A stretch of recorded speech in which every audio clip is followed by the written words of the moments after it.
जो व्यक्ति ज़्यादा बीमार रहता हो, बीमारी उसे घेरे रहती हो, परेशान करती रहती हो, अगर महाशिवरात्रि के दिन वो 7 बैर लेकर अपने ऊपर घुमाकर और अगर महादेव के ऊपर समर्पित कर दे तो उसकी जो बीमारी है वो ख़त्म हो जाती हैं और 3 महीने के अंदर वो जितनी भी उनकी गंभीर बीमारियां हैं वो ख़त्म हो जाती हैं और फिर ना तो उन्हें कोई ऑपरेशन कराने की ज़रूरत पड़ती है और न ही वो दोबारा बीमार पड़ता है। तो अगर आप बहुत अधिक बीमार हैं तो शंकर जी पे 7 बैर अपने ऊपर घुमा के ज़रूर चढ़ाएं। व्यक्ति को शुगर की बीमारी हो यानी शुगर अनियंत्रित होते रहता है, ऊंचा नीचा होते रहता है शुगर, वो क्या करे, महाशिवरात्रि के दिन सहजन जो होती है, सहजन जिनको आप कढ़ी इत्यादि में डालते हैं, तो सहजन की 31 पत्तियों का झूमर बना ले और झूमर बनाकर रात के ठीक 12 बजे महाशिवरात्रि के दिन शंकर जी पर समर्पित करके 1 लोटा जल डाल दें।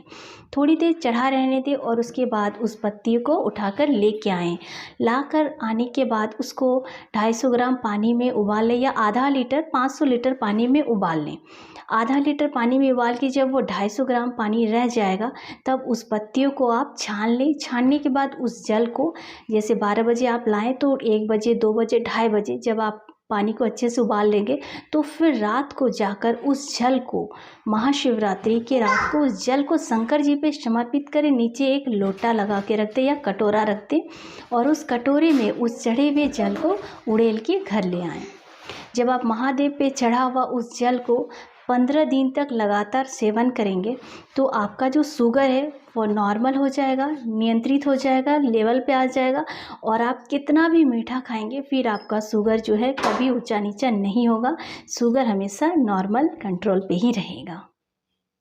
तो ऐसे ही और सुंदर सुंदर आसान पाने के लिए चैनल को सब्सक्राइब करना बिल्कुल मत भूलिएगा।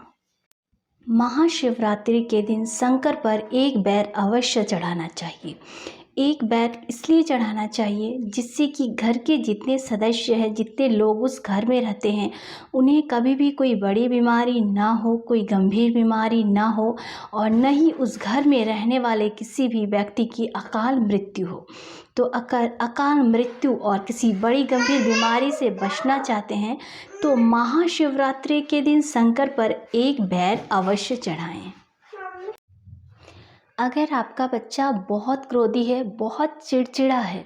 बात बात पे गुस्सा करता है या नाराज होता है या किसी गलत संगति में पड़ा हुआ हो तो शिवरात्रि के दिन बच्चे के हाथ से लाल चंदन और शहद को एक साथ लेपन करा दें। जब बच्चा अपने हाथ से शिवलिंग पर लाल चंदन और शहद का लेपन करेगा तो उसकी गलत संगति अपने आप छूट जाएगी और अगर वो क्रोधी है, चिड़चिड़ाता है, बात बात पे गुस्सा करता है तो उसका गुस्सा होना भी खत्म हो जाएगा।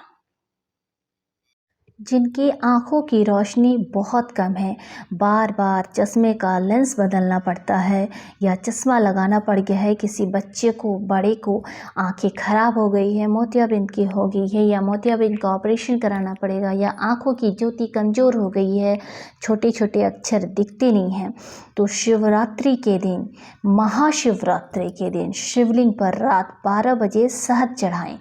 और कुछ देर शहद को चढ़ा रहने दें और चढ़ाने के बाद उस शहद को आप उंगली से उठाकर किसी डिब्बे में भर के रख लें और लगातार 1 महीना तक उस शहद को काजल की तरह अपनी आँखों में लगाएं। इससे आँख ठीक हो जाएगी। चश्मा अगर है तो चश्मा उतर जाएगा और आँखों को ऑपरेशन कराने की ज़रूरत नहीं पड़ेगी। दूर दृष्टि दोष, निकट दृष्टि दोष, जितनी भी आँखों की परेशानी है, आँखों से संबंधित जितनी भी समस्या हैं, सब खत्म हो जाएंगी।